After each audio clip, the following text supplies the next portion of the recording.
Deus está me preparando para um novo tempo. Deus está me ensinando a viver para Ele cada momento. Deus está me ensinando.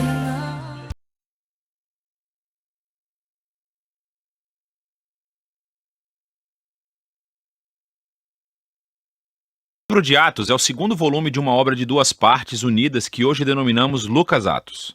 Foi escrito pelo mesmo autor, Lucas, que foi um colega de trabalho que viajava com Paulo.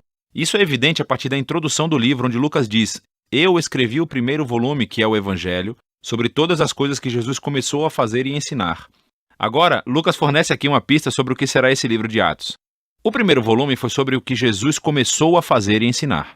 O segundo volume será sobre o que Jesus continuou a fazer e ensinar, o que leva a um ponto muito interessante sobre o nome tradicional, mas não original do livro: os Atos dos Apóstolos. Enquanto diferentes apóstolos aparecem na maioria dessas histórias, a única personagem que unifica toda a história do início ao fim é o próprio Jesus, agindo diretamente ou por meio do Espírito. E assim, o livro teria sido mais preciso se tivesse sido nomeado Os Atos de Jesus e do Espírito Santo. A introdução do livro relata como Jesus, ressuscitado, passa 40 dias com os discípulos ensinando-lhes sobre o reino de Deus.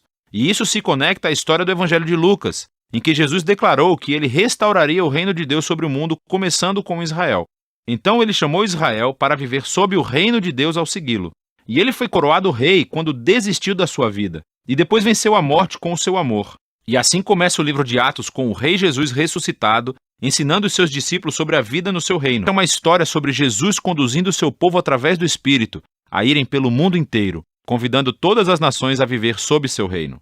E então, a história começará com essa mensagem sendo divulgada em Jerusalém, e depois pelas regiões vizinhas da Judéia e Samaria, repletas de pessoas não judias, e depois de lá, para todas as nações até os confins da terra. E a partir daqui, Lucas mostra como a nova família de Jesus rapidamente enfrentou hostilidade dos líderes de Jerusalém. Com um modelo simétrico realmente muito bonito, Lucas narra um conto de 2 templos. Assim, o novo templo de Deus, a comunidade dos seguidores de Jesus, se reunia todos os dias no pátio do templo e de casa em casa. E no meio desses avisos há 2 histórias sobre Pedro e os outros apóstolos que estavam curando pessoas nos pátios do templo e foram presos pelos líderes do templo, seguidas cada uma por um discurso de Pedro clamando que Jesus é o verdadeiro rei de Israel. E no centro de tudo, há essa história sobre os seguidores de Jesus doarem bens e propriedades para um fundo comum a fim de ajudar os pobres. O que é ótimo, e pode parecer que Lucas menciona isso de uma forma aleatória, até você perceber que esta era a única prática descrita nas leis da Torá e deveria estar acontecendo no Templo de Jerusalém com os seus líderes. Então, o ponto de vista de Lucas aqui é claro: o novo templo da comunidade de Jesus está cumprindo o propósito que Deus sempre desejou para o Templo de Jerusalém, o de ser um lugar onde céu e terra se encontram, onde as pessoas encontram a generosidade e a presença restauradora de Deus. Nessa sessão, Lucas reúne um conjunto diversificado de histórias que mostram como a comunidade de Jesus, em sua maioria judaica e baseada em Jerusalém, tornou-se um movimento internacional e multiétnico. Então, primeiro vem a missão de Filipe em Samaria. É a terra dos inimigos odiados de Israel e muitos deles vêm a seguir Jesus. Em seguida, temos a conversão de Saulo de Tarso, mais tarde conhecido como Paulo. Ele era o inimigo mortal e perseguidor dos seguidores de Jesus até conhecer pessoalmente o Jesus ressuscitado e se tornar um defensor apaixonado em nome de Jesus. Segue a história de Pedro quando teve uma visão sobre como Deus não considera o povo não judeu ritualmente impuro ou indigno de se unir à família de Jesus. Pedro, então, é levado pelo Espírito para a casa de um soldado romano, que está repleta de pessoas não judias, e todos reagem às boas novas de Jesus. Na verdade, o Espírito apresenta-se poderosamente entre eles, assim como fez para os discípulos judeus no capítulo 2. Todos esses temas se reúnem na fundação da igreja em Antioquia, a maior e mais cosmopolita cidade daquela parte do Império Romano. E Lucas nos diz que Barnabé, um líder judeu da igreja de Jerusalém, foi com Paulo para ajudar a liderar essa comunidade eclesial. E isso deu início à primeira grande igreja multiétnica da história. Foi onde os seguidores de Jesus foram chamados de cristãos pela primeira vez, e é a partir daqui que os primeiros missionários internacionais são enviados. E vem o Espírito orquestra tudo nesse livro. E assim, O aprisionamento deu tempo para que Paulo escrevesse as suas cartas apostólicas mais importantes. Elas tornam-se o caminho pelo qual seu legado missionário continua muito tempo depois da sua morte. Por fim, Paulo foi transferido como prisioneiro para Roma. E depois de uma viagem assustadora pelo Mediterrâneo, onde ele quase morreu, Paulo acaba em prisão domiciliar em Roma, aguardando seu julgamento. E assim, ele tem a possibilidade de organizar em uma bela casa reuniões regulares para judeus e gentios. E as palavras finais do livro são como Paulo anuncia o reino de Deus e ousadamente ensina tudo sobre o Senhor Jesus, o Messias, sem qualquer impedimento, e tudo isso acontecendo em Roma, debaixo do nariz de César. Tribulação só produz em mim paciência, e a solidão nunca vai me roubar a certeza da sua presença.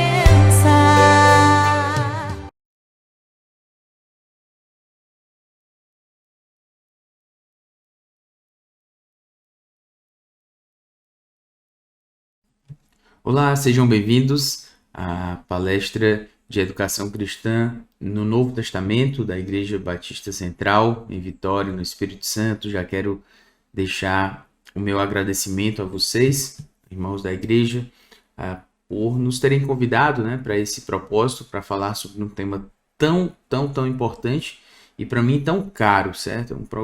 É um tema tão valioso, porque a educação é uma das áreas que mais me chama a atenção, pela qual eu tenho uma paixão tremenda. Deus colocou nesse meu coração aqui pecador, por sua graça, um amor pela educação, pelo ensino teológico, pelo ensino da palavra de Deus, bíblico, dentro da sã doutrina para a igreja e para os líderes. E certamente é um tema muito importante, e o Novo Testamento também é uma área de muita importância e para mim também muito valiosa.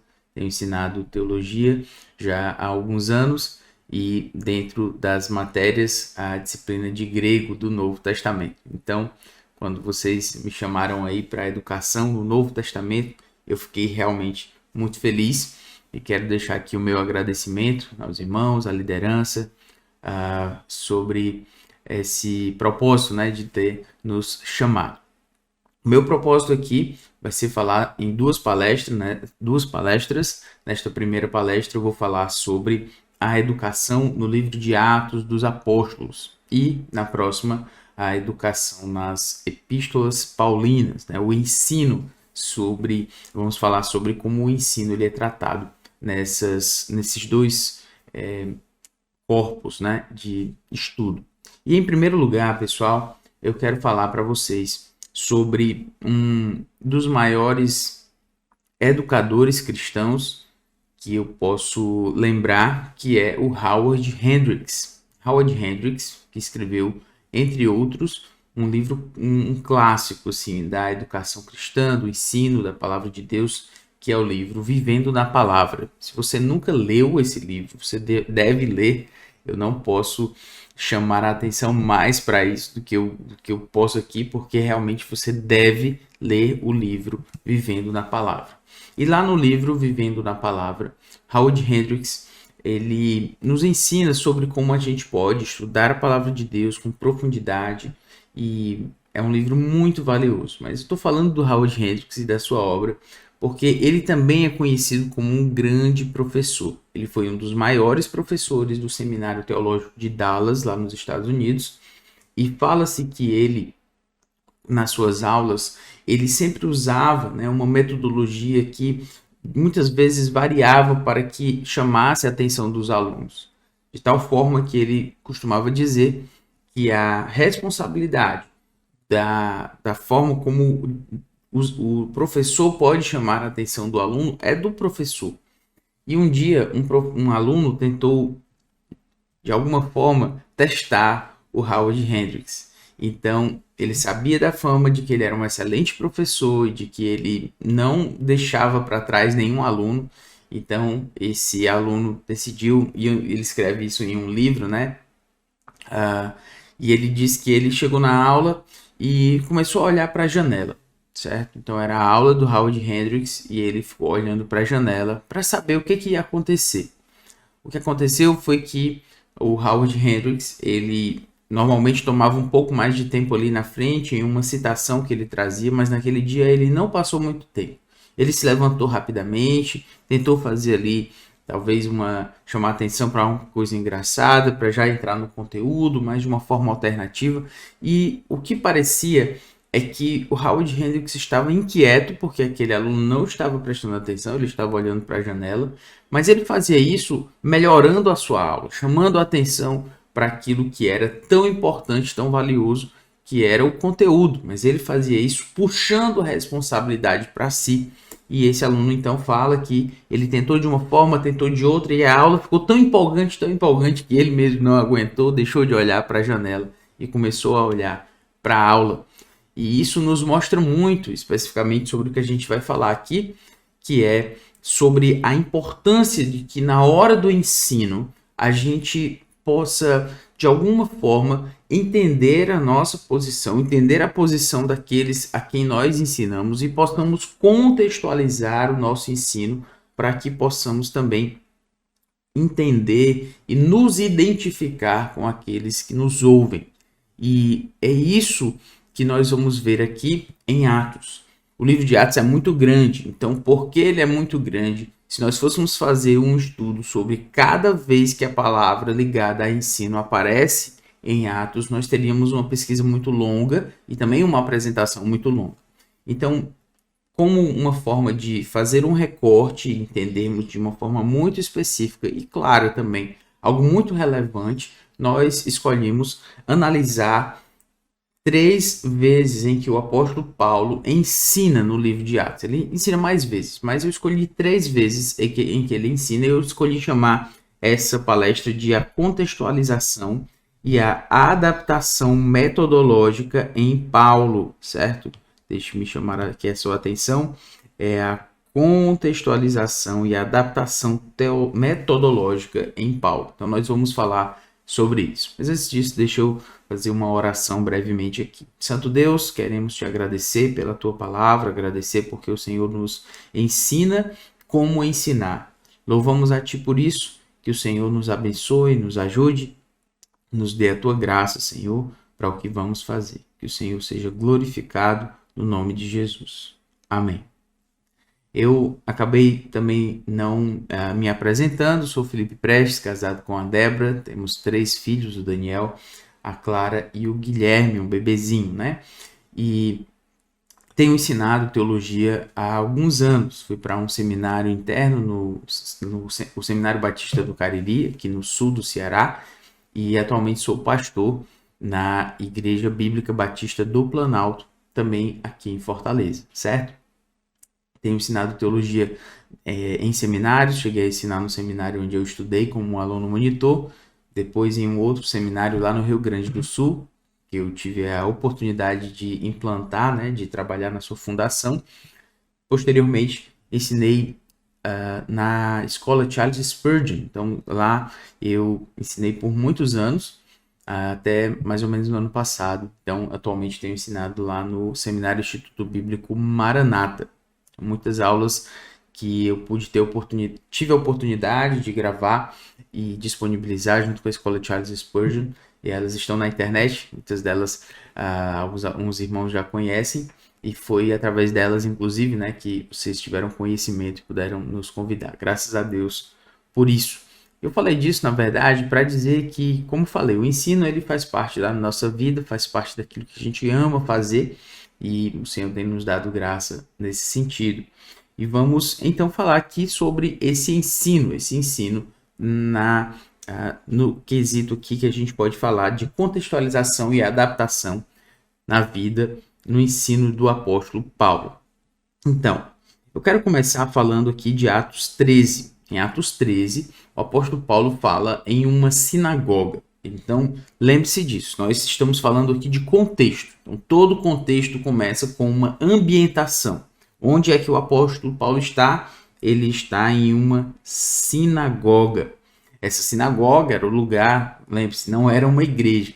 era um lugar onde os judeus iam no sábado para adorar, para ouvir o ensino da Torá. E nessa sinagoga, lembre-se de que depois da destruição dos templos, de cada um, né, desses templos, obviamente os judeus eles precisavam se reunir. Então eles escolheram essa forma, uma sinagoga, um lugar de reunião deles, e essa sinagoga, inclusive consta até os dias de hoje. Nós pensamos quando falamos de judeus, lembramos de uma sinagoga. Muito bem, nessa sinagoga, o apóstolo Paulo vai até essas pessoas para falar sobre a palavra de Deus. Então vamos pensar aqui em termos contextuais. O apóstolo Paulo ele fala para um público judeu, certo? Lá na sinagoga havia, em resumo, 3 tipos de pessoas. Os judeus, nascidos judeus, certo? Essas pessoas que nasceram na fé judaica, foram circuncidados ao 8º dia. Então esse era um judeu que ia para a sinagoga. Nós tínhamos também os prosélitos, que eram pessoas que estavam chegando na fé judaica, já tinham se convertido ao judaísmo e inclusive os homens já tinham se circuncidados, haviam sido circuncidados mesmo como adultos. Então esses aí eram chamados de prosélitos, eles estavam dentro já da comunidade judaica, muito embora tivessem um passado que não era judeu. E nós temos também os tementes a Deus, e essas pessoas estavam chegando na sinagoga, já seguiam alguns costumes, mas ainda não haviam sido circuncidados os homens. Então eles estavam ali no processo, digamos assim. Então é nesse contexto que o apóstolo Paulo fala às pessoas lá em Antioquia, nessa sinagoga. E eu quero, com a nossa palestra aqui, compreender como é que o apóstolo Paulo aborda cada um desses grupos sobre os quais a gente vai falar. Então aqui em Atos 13, na contextualização, perceba os elementos de contextualização em que a gente encontra o apóstolo Paulo. Vamos lá. Nós temos aqui no verso 16, Paulo, levantando-se e fazendo com a mão sinal de silêncio, disse: Israelitas e todos vocês que temem a Deus, escutem. O Deus do povo de Israel escolheu os nossos pais e exaltou o povo durante a sua peregrinação na terra do Egito, de onde os tirou com o braço poderoso. Eu quero que vocês notem alguns elementos de contextualização. Por exemplo, o apóstolo Paulo ele já começa falando israelitas, que é o povo para quem ele fala, do qual ele mesmo, Paulo, faz parte. Então ele diz, israelitas e todos vocês que temem a Deus. Estão vendo? Todos vocês que temem a Deus. Possivelmente, de alguma forma, ele já está sinalizando ali o conhecimento que ele tem dos grupos diferentes de pessoas lá. Falei dos tementes a Deus no início. Então, de qualquer forma, ele está chamando a atenção desse povo, sabendo quem esse povo é, e esse povo precisa saber quem o apóstolo Paulo é. Então, ele fala como um judeu fala numa sinagoga, que ele é o lugar dele, é o ambiente dele, é o lugar onde ele sabe se mexer, ele tem segurança nesse lugar. Só que agora ele fala nessa sinagoga em uma perspectiva cristã, não mais como um fariseu como ele era, que perseguia os cristãos. Agora ele é um crente no Senhor Jesus Cristo, ele fala a esses judeus no seu ambiente. É muito, muito interessante perceber isso aí.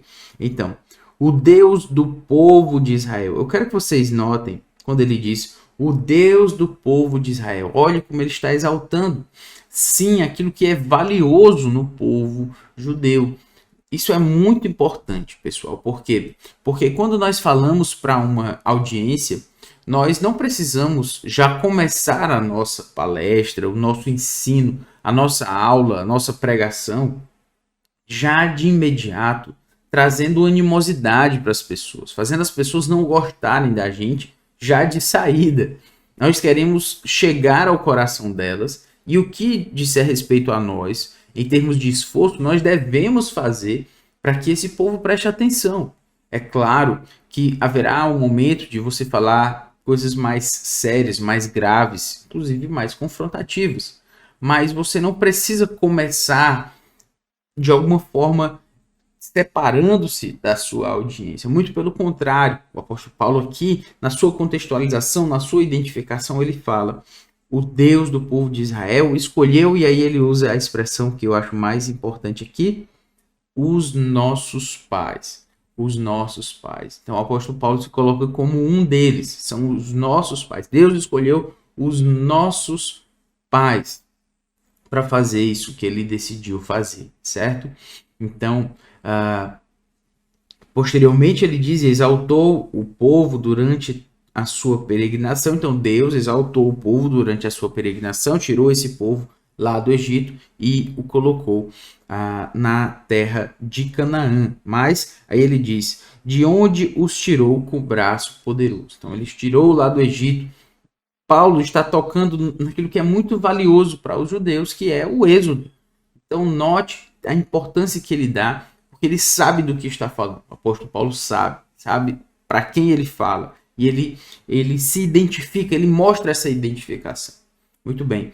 No nosso ensino, a gente deve fazer isso. A gente deve se aproximar das pessoas quando falamos. A gente pode buscar essa identificação, a gente pode buscar esses pontos de contato. Nós vamos falar muito sobre isso, mas eu quero que você perceba que é valioso fazer isso. Muitas vezes, aquele que ensina se coloca como o grande, o bastião, como eu chamaria assim, o bastião da moralidade, o bastião da piedade. Então essa pessoa ela é tão crente que as pessoas que estão perto dela se sentem menos crentes, se sentem menos piedosas, porque ele é crente demais e ele fala como uma pessoa quase como se ela, tão santa que ele quase nunca peca. As histórias, as conversas, elas são sempre em torno do ponto, eu sou muito crente, mais crente do que você. E às vezes no papel de professor, no papel de quem ensina, nós nos colocamos numa posição de autoridade tão elevada que a gente perde a identificação com as pessoas. E aí elas podem pensar assim, não, mas é porque ele não é... eu não consigo chegar nesse nível de santidade, eu não consigo chegar aí, é quase intocável. E isso é muito ruim, certo? Muito ruim, dá uma impressão terrível. As pessoas já têm uma propensão ao culto ao líder, isso já é das pessoas, dos pecadores, nós pecadores já temos essa propensão. E aí se você se coloca como uma grande pessoa, uma grande personalidade, que nunca falha, que nunca erra, cujos exemplos são sempre para mostrar o quanto você é bom, com isso você não se identifica com as pessoas, você vai se distanciando delas, e as pessoas não vão querer aprender de você.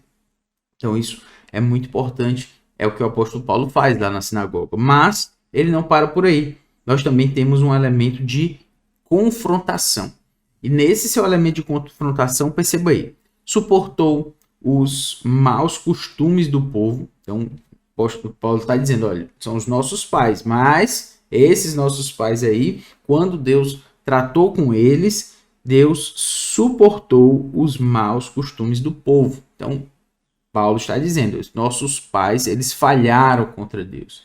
Deus precisou tratar com eles, com esse povo aí. Então já é necessário que a gente perceba que todo ensino precisa ter confrontação também. Eu falei que a gente não precisa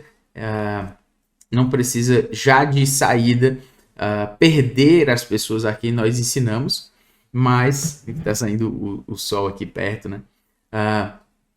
Nós não precisamos de saída bater nas pessoas, né, de uma forma a perdê-las, mas também ao mesmo tempo a gente não pode falar só o que elas querem ouvir. Então nós temos aí um elemento de confrontação. Suportou os maus costumes do povo durante os 40 anos do deserto, destruiu as terras em Canaã, deu essas terras como herança ao povo. Aqui, além desse elemento de confrontação, o elemento de identificação ele continua. Por quê? Porque agora Paulo ele vai falar sobre a história do povo. Perceba aí no verso 20, tudo isso levou cerca de 450 anos. É como se o apóstolo Paulo dissesse assim, eu sei do que eu estou falando. Eu estou falando de algo que eu conheço, certo? 450 anos. Depois disso, ele deu juízes. até o profeta Samuel. Então eles pediram um rei, e Deus lhes deu Saul, filho de Quis, da tribo de Benjamim. E isto durante 40 anos. Perceba que nesse processo o apóstolo Paulo ele mostra, como eu falei, ele sabe do que ele está falando. Nesse processo de identificação, ele não está sendo alheio ao conteúdo do qual ele fala. Ele sabe do que ele está falando. E nisso, isso também tem um grande valor. Quando nós falamos no papel de professores, nós precisamos falar no papel de mestres, no papel de quem ensina. Nós precisamos falar com autoridade. Com que autoridade? A autoridade de quem se preparou, a autoridade de quem sabe do que está falando. Não é para a cada momento se vangloriar. Porque no grego essa palavra, e aí a cada 10 exemplos que você dá, são 10 exemplos de palavras gregas, e você pronuncia essas palavras com muito cuidado, até testa como falar essas palavras em casa para poder falar no meio do povo de Deus. E se você faz isso com muita frequência, você está chamando a atenção mais para si do que para o seu ensino. Mas ao mesmo tempo, o que eu estou falando aqui não é se vangloriar de conhecimento, mas falar o que você fala com autoridade de quem tem precisão, segurança do que está falando. E aqui o apóstolo Paulo está falando para esses judeus, e o que parece é que ele sabe mais do judaísmo, mais daquele contexto do que os próprios judeus, o que era verdade, né? Como ele diz lá em Filipenses sobre o seu currículo, ele chama a atenção de fato para que ele era um fariseu da tribo de Benjamim. Então Paulo ele sabe do que ele está falando, e as pessoas que o ouvem sabem que ele sabe do que está falando. Isso faz toda a diferença no aprendizado. Alguém que não tem segurança naquele que ensina, no seu professor, dificilmente vai aprender. Aprender e apreender aquilo que recebe. É difícil porque ele não tem segurança, ele não sabe se aquilo é de fato aquilo que aquela pessoa está dizendo. E aí o texto segue, e tendo tirado Saul, aí no versículo 22, tendo tirado Saul, levantou-lhes o rei Davi, do qual também, dando testemunho, disse: achei Davi, filho de Jessé, homem segundo o meu coração, que fará toda a minha vontade. Então, como se não bastasse Paulo saber de toda a história, ele cita o Antigo Testamento com muita propriedade. A palavra é exatamente essa, Para que ele confronte esse povo, ele faz isso com muita propriedade, como quem sabe de fato o que está fazendo. Muito bem. Fará toda a minha vontade, da descendência deste, conforme a promessa de Deus. Promessa trouxe Deus a Israel o Salvador. Então perceba que agora Paulo ele passa daquilo que a gente chama do desconhecido para o conhecido, que é um processo muito importante e necessário no ensino, na educação. O que é? O que eu chamo de passar do conhecido, para o desconhecido. Pois bem, o que queremos dizer com isso, O conhecido é aquilo aqui nós já temos alguma naturalidade, algum costume, a gente já sabe. Então, quando a gente vai ensinar para as pessoas, a gente precisa pegar aquilo que elas já sabem e depois falar aquilo que elas não sabem. Porque se você partir do desconhecido para mais desconhecido, as pessoas vão ficar perdidas. E o que vai acontecer é aquilo que a gente costuma dizer, quando o aluno diz assim: eu estou voando na sala. Ele diz assim: eu estou voando, meu querido, já pode ter certeza que o que está acontecendo é que você partiu aí do desconhecido para o mais desconhecido. O aluno ele perdeu isso que é essa característica de conseguir identificar, assim, fincar-se naquilo que ele tem segurança, de conhecimento, para poder partir para uma coisa que ele também tem menos conhecimento ainda. Então, por essa razão, nós precisamos partir do conhecido para o desconhecido. Então, Paulo faz essa identificação com o povo, certo? Ele nota aquilo que esse povo tem de importante, mas ele diz: olha, foi desse Davi que veio o Salvador, que é Jesus. Então, ele para falar do evangelho, ele fala de uma forma a tornar conhecido a pessoa de Jesus para esse povo a partir da sua própria história, certo? E finalmente ele fala, irmãos, do evangelho. E para falar do evangelho, ele diz: irmãos, descendentes de Abraão, e todos vocês que temem a Deus, a nós foi enviada a palavra desta salvação. A palavra desta salvação. Os moradores e as autoridades de Jerusalém, não conhecendo Jesus, nem as palavras dos profetas que são lidas todos os sábados, cumpriram as profecias quando condenaram Jesus. É a verdade, Jesus morreu. E embora não achassem nenhuma causa de morte, pediram a Pilatos que ele fosse morto. Depois de cumprirem tudo que estava escrito a respeito dele, tirando-o do madeiro, puseram-no em um túmulo. Então, Jesus morreu. Mas ele diz: mas Deus o ressuscitou dentre os mortos. E durante muitos dias ele foi visto pelos que o tinham acompanhado da Galiléia para Jerusalém. O texto prossegue, mas aqui a gente já pode parar e entender. O apóstolo Paulo fala sobre as profecias, sobre a ressurreição, sobre as testemunhas, sobre os salmos messiânicos até. Ele diz aqui no versículo 33, você é meu filho, hoje eu gerei você. Então, a lei, ele mostra como a lei dos profetas, né? A lei de Moisés não justifica esse povo. Então, perceba que nessa abordagem do apóstolo Paulo, nós temos essa identificação, nós temos, que eu vou chamar aí de contextualização também, nós temos o evangelho, nós temos a confrontação e nós temos o evangelho. Nós temos 3 elementos que o apóstolo Paulo faz ao povo de Antioquia, a um povo judeu. E dentro das características do povo judeu, ele apresenta aí a necessidade, né, que eles têm de se entregarem a Cristo. Muito bem. Passando aqui adiante, então ele vai apresentando o evangelho aí, nós teríamos muito a falar, mas aqui no aspecto da reação, eu quero que vocês percebam que ele diz aí: quando Paulo e Barnabé estavam saindo, as pessoas pediram que no sábado seguinte eles falassem estas mesmas palavras. Terminada a reunião da sinagoga, muitos dos judeus e dos prosélitos piedosos seguiram Paulo e Barnabé, e estes, falando com eles, os persuadiram a continuar firme. Então, de fato, houve uma boa reação, muitas pessoas seguiram, mas também houve muita inveja. O texto prossegue, a gente não precisa ir até lá, mas fala da inveja dos judeus, que viram uma multidão querendo ouvir mais sobre o evangelho, e eles ficaram indignados e lutaram, inclusive, né, contra o apóstolo Paulo e Barnabé no seu propósito ali de pregar o evangelho. Então, notem que, inclusive, quando nós ensinamos, isso vai acontecer, nem todas as reações vão ser as melhores, especialmente quando a gente faz o nosso papel de confrontar as pessoas. A gente vai reclamar, mas você tem que ter coragem, né? Tem que ter coragem de obedecer aquilo que Deus manda. Então, se Deus nos manda ensinar, a gente precisa ensinar. Se as pessoas não vão gostar, então aí é uma outra dificuldade. Mas lembre-se, não se desculpe, então as pessoas não estão gostando porque eu estou ensinando a verdade. Isso é muito comum as pessoas falarem isso, né? Alguém dizer assim: não, o irmão estava ali dormindo na minha aula, na minha pregação, mas é porque ele não teme a Deus o suficiente, ele não leva a sério as coisas de Deus. Bom, meu irmão, pode até ser que aquele irmão ali que está dormindo é porque ele não dá muita importância. Mas pode ser também que a sua aula seja chata, viu, meu irmão?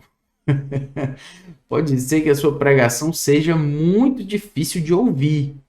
Se a sua pregação for muito difícil de ouvir, o seu papel como ensinador, como professor, como mestre, é lutar para que a sua aula seja a melhor possível, para que ela capte a atenção das pessoas da melhor forma possível. E não você ficar se desculpando. Mas é porque eu falo a verdade, as pessoas não gostam. Pode ser, mas geralmente é porque a aula é chata mesmo, certo? Se é um povo crente, fiel a Deus, temente ao Senhor, eles vão gostar, não gostar, mas eles vão achar muito necessário que alguém os confronte. Então tenha cuidado aí para que a sua aula, né, realmente não seja aula que seja chata. Mas de qualquer forma, aqui a gente vê essa reação, às vezes uma reação negativa, sim, que muitas vezes é por causa do ensino verdadeiro da palavra, e de fato muitas vezes isso vai acontecer. Você já percebeu que não, o problema não é a sua aula, o problema é o povo mesmo que não quer ouvir. Isso vai acontecer. Então nem todas as reações ao nosso ensino serão as melhores, a gente precisa se acostumar com isso. Muito bem, quero passar adiante aqui para um outro exemplo. Agora o apóstolo Paulo está em Listra, certo? O texto está lá em Atos 14. Nós vamos ser mais breves, o texto é menor. Listra, uma das cidades onde o apóstolo Paulo prega o evangelho. E o que acontece lá? Primeiro acontece um milagre. Em Listra costumava estar sentado certo homem aleijado, paralítico desde o seu nascimento e que nunca tinha conseguido andar. Então, provavelmente um homem conhecido ali naquela época, naquele lugar, como alguém que não andava, era a condição dele, né, um deficiente. Esse homem ouviu Paulo falar. Quando Paulo fixou nele os olhos e viu que ele tinha fé para ser curado, disse a ele em voz alta: levante-se direito sobre os pés. O homem saltou e começou a andar. Falei um homem deficiente, né? Na verdade, uma pessoa com deficiência, né? É melhor usar as palavras da forma mais clara, né? E mais certa, inclusive. Então, esse homem com essa deficiência, com essa dificuldade de andar, ele ouve o apóstolo Paulo. Paulo manda ele se levantar direito sobre os pés e ele começa a andar. Um grande milagre, um paralítico que começa a andar. Milagre verdadeiro, viu, pessoal? Não são aquelas coisas que a gente vê aí, aqueles episódios que a gente vê de espetáculo tosco, que a gente vê aí em ditas igrejas, que não são igrejas verdadeiras, mas que as pessoas vão lá e se fingem de paralíticos, se fingem de endemoniados muitas vezes, para poder conseguir ali alguma atenção das pessoas. Não, aqui é milagre verdadeiro, certo? Aí tem como perceber, e esses são os milagres que acontecem na Bíblia. Não é que tinha um caroço e ele ficou bom do caroço, não, certo? O negócio aí é diferente. Ele não conseguia andar desde criança e o homem começou a andar. Foi obra de Deus. Um grande milagre, mas o problema não foi o milagre. O milagre foi uma bênção, inclusive, obviamente, para esse homem. A questão foi a interpretação do milagre, certo? Então a gente vê aí, quando as multidões viram o que Paulo tinha feito, gritaram em língua licaônica: os deuses em forma de homens desceram até nós. Oh, meu Deus do céu. O que foi que aconteceu? Paulo fez um milagre e o povo achou que os deuses, nesse caso, os deuses romanos haviam descido, saído lá da sua habitação divina e chegaram até eles. Então eles acharam de fato que Barnabé era um deus. Temos aí no versículo 12. A Barnabé chamavam Júpiter e a Paulo Mercúrio, porque este era o principal portador da palavra. Então eles não só desconfiaram que os deuses estavam entre eles, mas já sabiam até o CPF dos deuses. Barnabé era Júpiter e Paulo Mercúrio, que na mitologia grega é Hermes, certo? Então, agora nós temos aí uma interpretação absolutamente errônea do que tinha acontecido, mas isso mostra, inclusive no verso 13, o sacerdote de Júpiter, cujo templo estava em frente da cidade, trazendo touros e grinaldas para junto dos portões da cidade, queria oferecer um sacrifício juntamente com a multidão. Então o milagre aconteceu e eles achavam agora que são os deuses que desceram para nos ajudar, para nos alcançar, e começou essa confusão do pessoal não entender. Isso mostra o quanto esse pessoal é místico, as pessoas são cegas, elas querem acreditar em qualquer coisa. Isso é triste, meus irmãos, mas é verdadeiro. As pessoas têm a sua mente cegada cegada em relação ao evangelho por Satanás. É isso que eu queria falar. E já que elas são assim, elas acreditam em qualquer coisa, mas têm dificuldade de acreditar na Bíblia. É triste, mas é verdade. Então aqui a gente vê um povo místico, um povo que precisa ouvir a verdade, mas dentro do seu contexto. Não eram mais judeus. Aqui é um povo absolutamente supersticioso. Pessoal que quer crer em qualquer coisa. Então, aconteceu um milagre, foram os deuses que vieram. Até disseram, e as pessoas são muito fáceis também, né, para atribuir divindade às pessoas, uma característica sobrenatural às pessoas. Elas não querem nada para que isso aconteça. É a interpretação das pessoas, e é triste, mas é a verdade. Não importa o que aconteça, meus irmãos. É somente o Espírito, e é isso que eu queria falar. Essas pessoas não têm o Espírito de Deus, então elas interpretam o que acontece da forma, a partir das referências que elas mesmas têm. E a tristeza está aí. Mas Deus pode nos dar a interpretação dos fatos, de um milagre, de qualquer coisa, a partir dele mesmo. A palavra de Deus nos ensina a interpretar as coisas ao nosso redor. Isso é o que a gente chama de cosmovisão bíblica. Então, lembre-se disso. Às vezes a gente acha que se Deus fizesse isso ou aquilo, as pessoas iam se converter, elas iam se entregar a Jesus, porque ele ia mostrar para elas. Nós vimos aqui um milagre. Deus operando um milagre através do apóstolo Paulo sobre uma pessoa que não conseguia andar. Essas pessoas atribuíram isso a Deus? Não, elas atribuíram aos deuses. É somente Deus que nos ajuda a interpretar a realidade da forma correta. Então, como professores, lembrem-se de que nós ensinamos, mas quem nos ajuda as pessoas a compreenderem a verdade é o Senhor, é o Espírito, e não nós.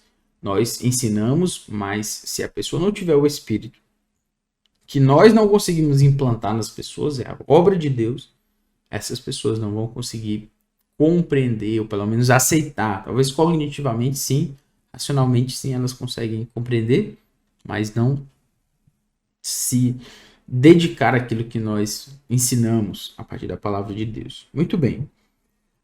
Qual é a reação de Paulo e Barnabé? Porém, ouvindo isto, os apóstolos Barnabé e Paulo, rasgando as suas roupas, saltaram para o meio da multidão. Meu irmão, foi uma confusão isso aqui. Claro que foi uma confusão. Mas por que teve essa confusão? Porque o apóstolo Paulo e Barnabé, eles não queriam ser adorados. Eles sabem que a adoração é somente para o Senhor. Então eles ficaram preocupados aí. Senhores, por que estão fazendo isso? Nós também somos seres humanos como vocês, sujeitos aos mesmos sentimentos. Anunciamos o evangelho a vocês para que se convertam destas coisas vãs ao Deus vivo. Então perceba, tem muitos elementos aí. Se nós tivéssemos mais tempo, a gente falaria de cada um deles. Mas, em primeiro lugar, há um elemento de contextualização. Ele se identifica, nós somos sujeitos a vocês. Isso é muito legal. O apóstolo Paulo diz, olha, não sou diferente de vocês. Não venham lá me adorar, porque isso aqui é coisa séria. Vocês estão adorando aí a nós e isso...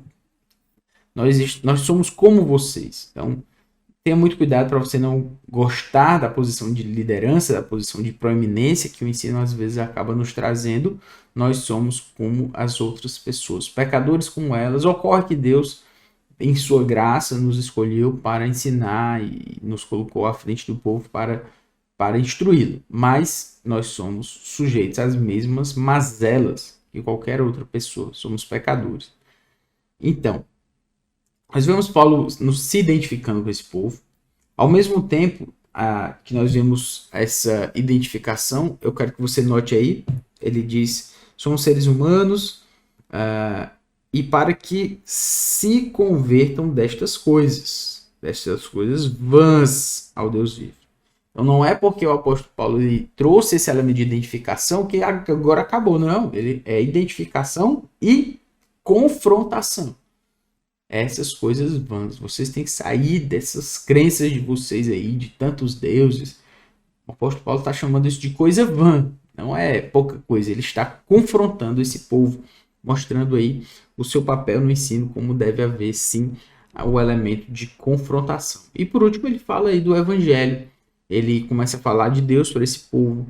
O Deus que é um Deus vivo, mas é um Deus que fez o céu, a terra, o mar e tudo que neles há. Lembre-se de que a mitologia grega, a mitologia romana, em relação aos deuses, era uma loucura. Era um deus para cada parte, para cada situação. E aqui o Deus do qual o apóstolo Paulo fala é um Deus que fez, ele é um Deus vivo, fez o céu, a terra, o mar e tudo que neles há. Então é um Deus sobre tudo e sobre todos. É um Deus maior do que os deuses a quem ele, das pessoas a quem ele fala. Então isso mostra os pontos de contato do apóstolo Paulo e mostra que ele fala a um povo de uma forma que eles possam entender do conhecido para o desconhecido.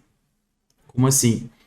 Paulo não vai falar aqui sobre a história de Davi, a história do povo de Israel, o Êxodo, os juízes. Esse povo não sabe nem o que é, certo? Não sabe, esse povo não sabe nem o que é isso. Então o apóstolo Paulo não está falando aqui para esse povo a partir dessa contextualização. Ele fala para um povo supersticioso, pagão, que queria adorar Paulo e Barnabé. Então é claro que ele não vai falar da mesma forma. Então a gente vê contextualização, identificação, a gente vê também a confrontação e a gente vê o evangelho, certo? Então ele fala aí, nas gerações passadas, Deus permitiu que todos os povos andassem em seus próprios caminhos. Então Deus entregou o povo a si mesmo. O povo queria pecar, então Deus deixou pecar. Mas ele não deixou de dar testemunho de si mesmo, fazendo bem, dando a vocês chuvas do céu e estações frutíferas, enchendo o coração de vocês de fartura e de alegria. Em outras palavras, o que ele está dizendo é, sabe esse bem da vida que vocês têm aí? Os céus, as estações, a alegria, a fartura que vocês têm? Não foram os deuses que deram para vocês, foi o próprio Deus. Então ele faz essa identificação para a gente notar, né? E a gente consegue notar com isso que há um povo específico, ele fala de forma específica, né? Então um povo que tem essa dificuldade de superstição, ele trata de forma devida também. Muito bem. E aí nós chegamos no episódio do apóstolo Paulo em Atenas, certo? O apóstolo Paulo em Atenas. E aqui em Atenas, ele fala ao povo de uma outra forma. A gente vai perceber. Lembrando que Atenas era o lugar onde os filósofos se encontravam, onde nós percebíamos ali essas características, né, de uma cidade muito sofisticada, talvez o lugar mais sofisticado da sua época, né? De cultura, de estudos, de ciência, de filosofia, e o apóstolo Paulo está ali. É muito interessante a reação do apóstolo Paulo para esse povo, certo? Então, pessoal, o que me chama a atenção aqui de Paulo em Atenas é aquilo que chama a atenção dele, certo? Então, o que me chama a atenção é o que chama a atenção dele. Vamos entender aí, ó. Enquanto Paulo os esperava em Atenas, o seu espírito se revoltava em face da idolatria dominante na cidade. Então, dentro do contexto onde Paulo estava, aquilo que chamou a atenção dele foi a circunstância em que esse povo estava, a circunstância de idolatria. Então, a gente percebe que o processo de ensino, ele não pode partir de uma perspectiva impassível diante daqueles a quem nós ensinamos. A gente ensina a partir de um sentimento também. O que eu quero dizer com isso? É que o que faz o apóstolo Paulo falar para os atenienses é aquilo que ele sente, ele está revoltado. O fato de eles serem uns idólatras, o fato de que eles terem muitos ídolos a quem adoravam, isso mexe com Paulo. Isso dá nos nervos do apóstolo Paulo. Por quê? Porque ele leva a sério, primeiro, quem é Deus, e ele também leva a sério quem é esse povo. Um povo que precisa de salvação.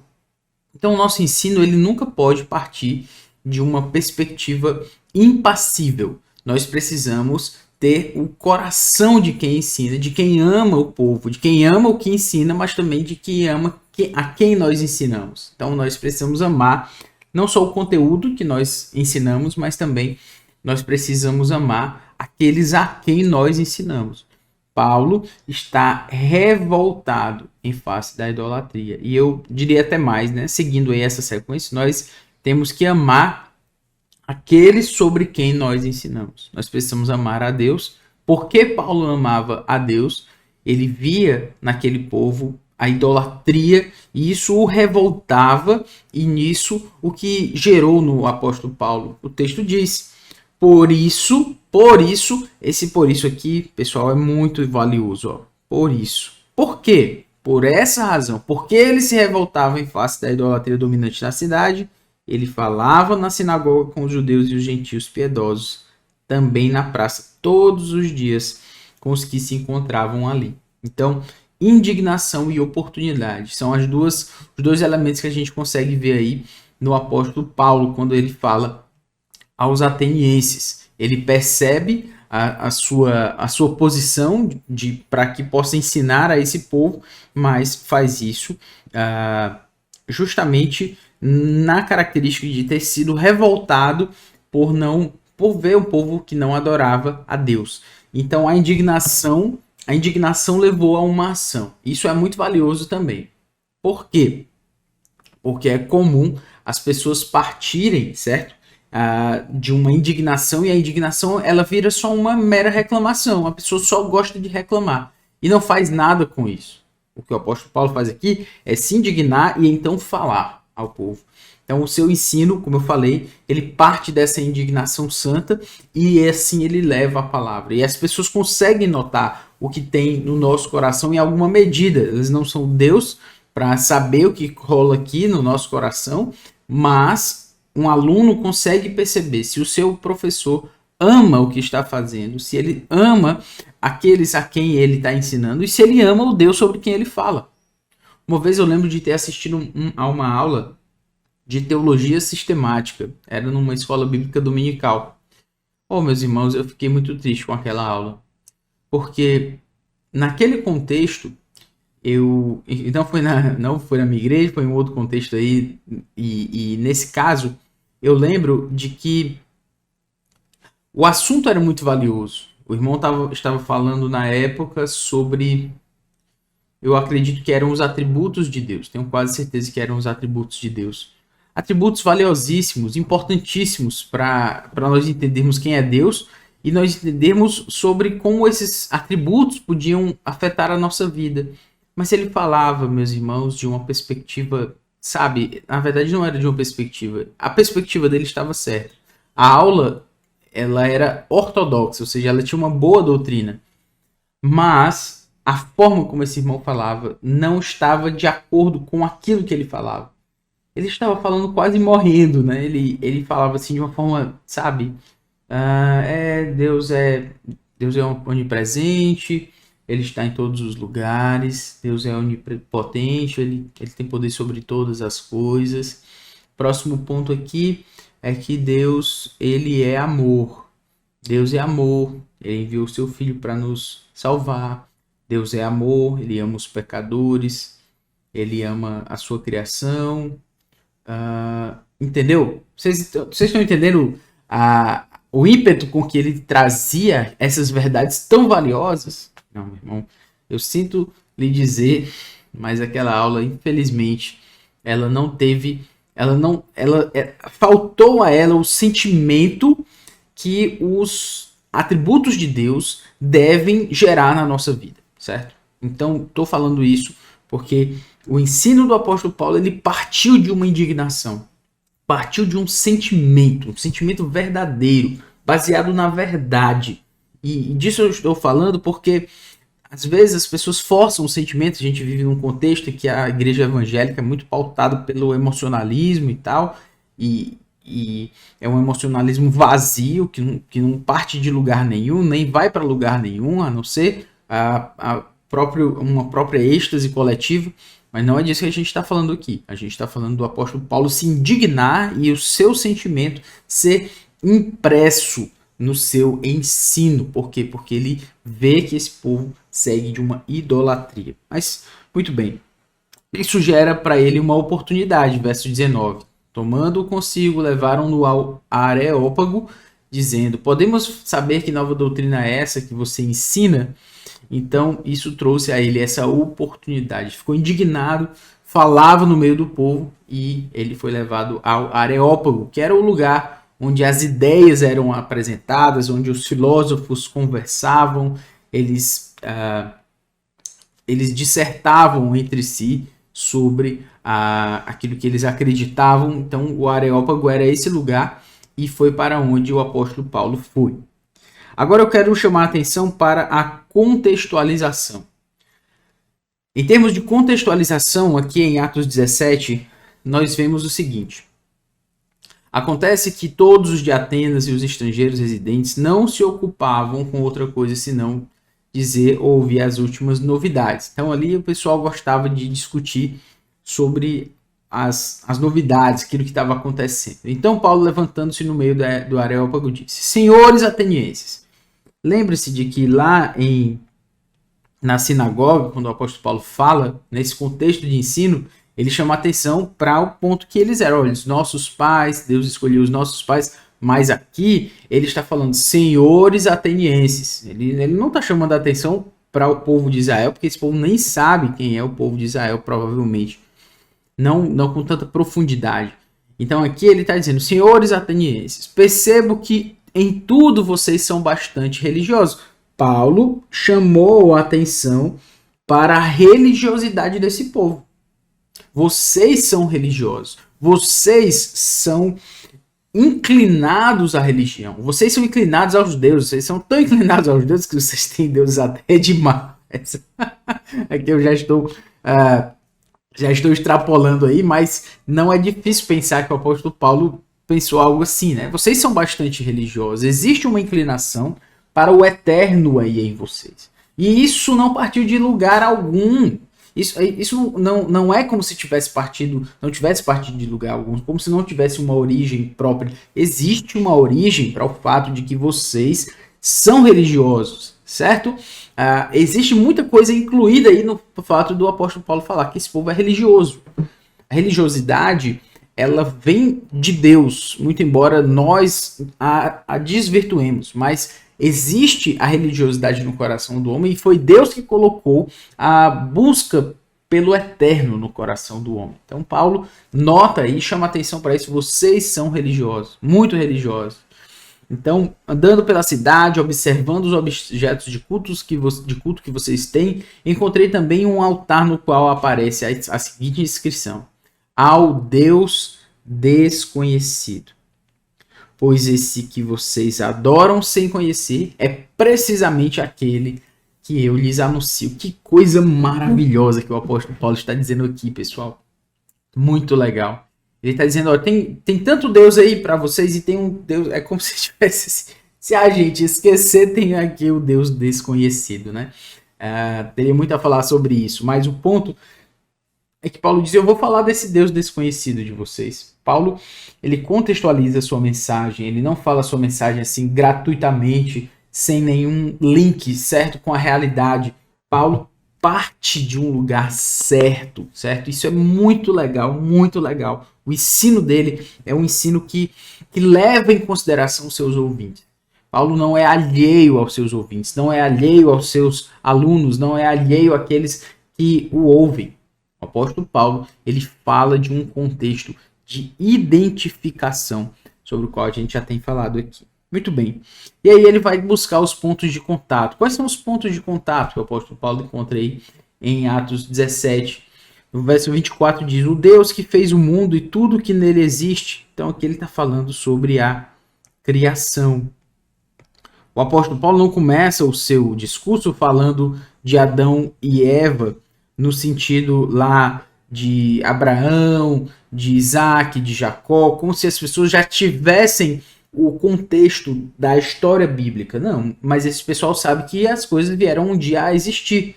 E se elas vieram um dia a existir, houve uma criação. Então ele diz, foi Deus que fez isso. O Deus que fez o mundo e tudo que nele existe, sendo ele Senhor do céu e da terra. Ah, meu irmão, quando Paulo diz que ele é o Senhor do céu e da terra, eu quero que você lembre que o contexto dos gregos, dos romanos, era um Deus para cada ambiente, era Deus demais. E aqui ele diz, Deus é o Senhor dos céus e da terra. Ele não habita em santuários feitos por mãos humanas. Agora o apóstolo Paulo fala de uma confrontação.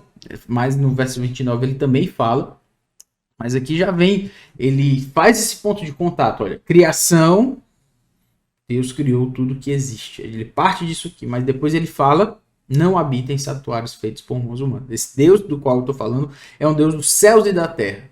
E ele não é, isso é lógica. E Paulo está falando para pessoas que sabem o que estão pensando, que tem uma lógica, uma lógica requintada, digamos assim. Uma lógica trabalhada, uma lógica desenvolvida. E ele diz, olha, esse Deus, Senhor dos céus e da terra, ele é grande demais para habitar em santuários feitos por mãos humanas. O texto segue, nem é servido por mãos humanas, como se precisasse de alguma coisa. Isso é muito legal. Paulo está indo muito, muito, muito próximo daquela cultura. Um Deus a quem as pessoas prestavam um favor porque eles precisavam, eram deuses temperamentais, eram deuses que vinham à terra para algumas brincadeiras, depois voltavam. Era uma loucura aquela crença que eles tinham.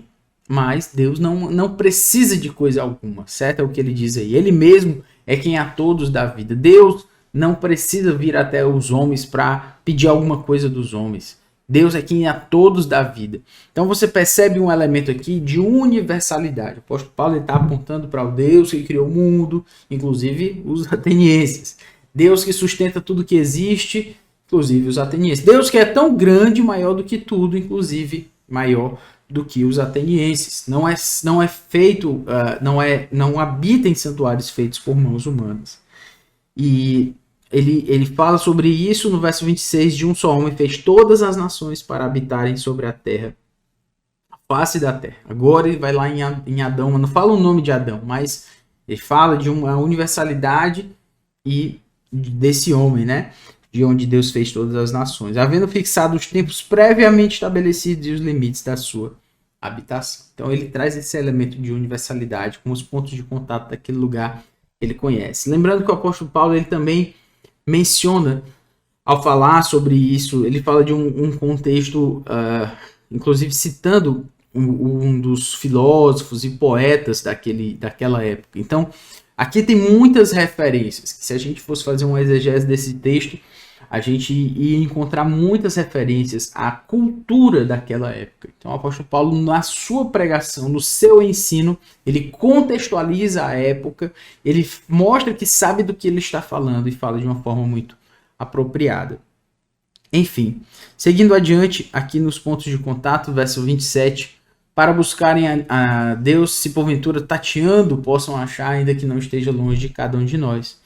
E aí ele diz, pois nele vivemos, nos movemos e existimos, como alguns dos poetas de vocês disseram, porque dele também somos geração. Então Paulo cita, é como se ele tivesse, inclusive como disse Camões, como disse Fernando Pessoa, como disse Machado de Assis, se ele estivesse falando hoje, né? Um dos seus poetas disse. Então ele mostrou aí como a cultura deles, ela de alguma forma vai apontar para o Criador, vai apontar para Deus. Claro, não como a revelação especial de Deus, como a sua palavra, mas ele está buscando, mostrando esses pontos de contato, o que é muito valioso. Mas o apóstolo Paulo ele não está só se identificando gratuitamente com as pessoas, ele traz confrontação. Visto que somos geração de Deus, não devemos pensar que a divindade é semelhante ao ouro, à prata ou à pedra, trabalhados pela arte e imaginação do homem. Então, Paulo está batendo agora na idolatria dos deuses, das estátuas que eles faziam.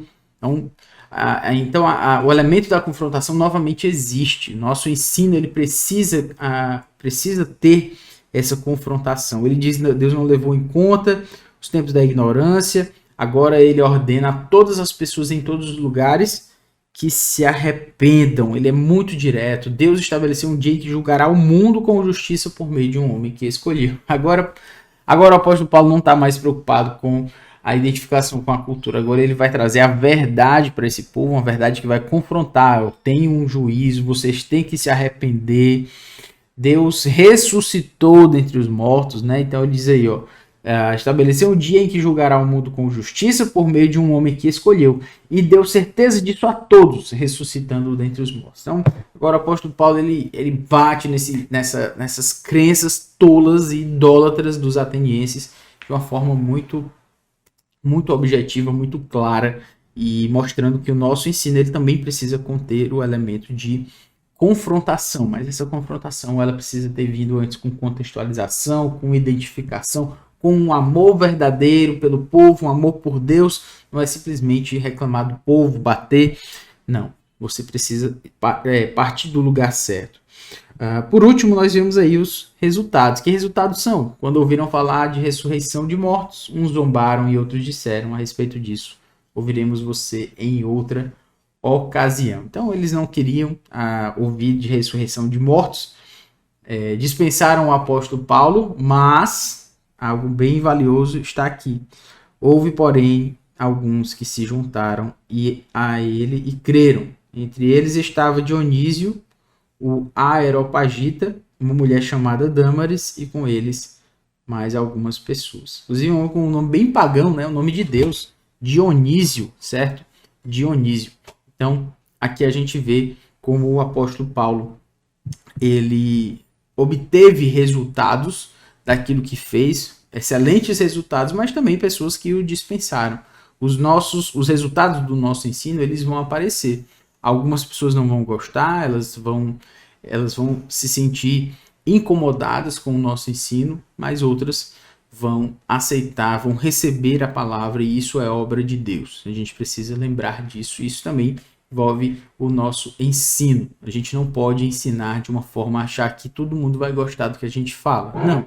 Mas como eu falei também, a gente precisa lembrar de cuidar da nossa aula para que o nosso ensino, a nossa educação, ela seja feita com presteza, né? Com destreza e também com excelência. Então, não é para a gente não achar que as pessoas não estão gostando da nossa aula porque elas têm um coração duro. Pode ser, mas eu preciso fazer com que a minha aula também seja importante e seja uma aula que de fato faça diferença na vida das pessoas, certo?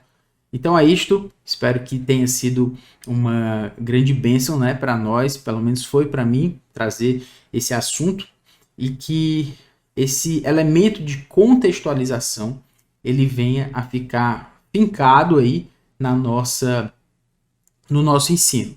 A contextualização, a identificação, o evangelho e a confrontação. A gente precisa desses elementos. Vimos o apóstolo Paulo, ele sendo aquele que contextualiza a mensagem, é a mesma mensagem do evangelho, mas para um povo judeu muito religioso ele fala de uma forma, para um povo supersticioso ele fala de outra forma, para um povo com muito conhecimento, muito racional, ele fala de uma outra forma, mas a mensagem do evangelho é a mesma.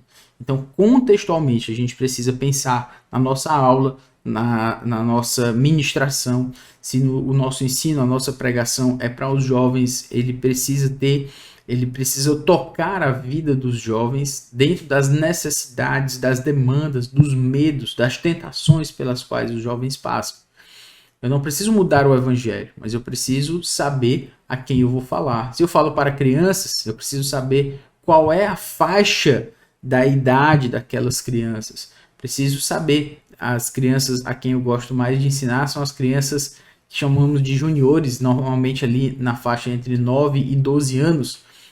São crianças que já têm um pouco mais de capacidade de aprender, né? A apreender. Nós conseguimos segurar mais a atenção deles, eles têm uma janela de tempo maior, de atenção maior. Mas se eu vou falar para crianças de 5 a 9, por exemplo, dentro até mesmo da faixa de 5 a 9 já tem uma janela bem variada.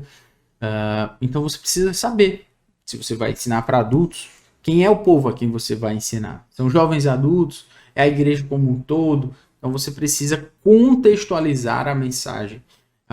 Contextualizar a partir do lugar onde você está, como fez o apóstolo Paulo, sem mudar o evangelho, sem tirar a confrontação. Você não precisa tirar a confrontação. Você viu que o apóstolo Paulo confrontou cada um desses povos, os judeus, os supersticiosos e os filósofos. Ele confrontou todos eles, mas cada um do seu jeito. Isso, para mim, é o que é fantástico. Nosso ensino, ele não precisa mudar o evangelho, mas ele precisa se adaptar às pessoas a quem nós falamos, porque são a elas que nós estamos servindo com o nosso ensino. Então a gente precisa se preocupar e contextualizar o nosso ensino a partir daqueles que ouvem, por amor a Deus em primeiro lugar, por amor das pessoas a quem nós servimos e por amor à mensagem. Claro, nós falamos de algo muito valioso, muito sério, que precisa ser levado também com seriedade, tá bom?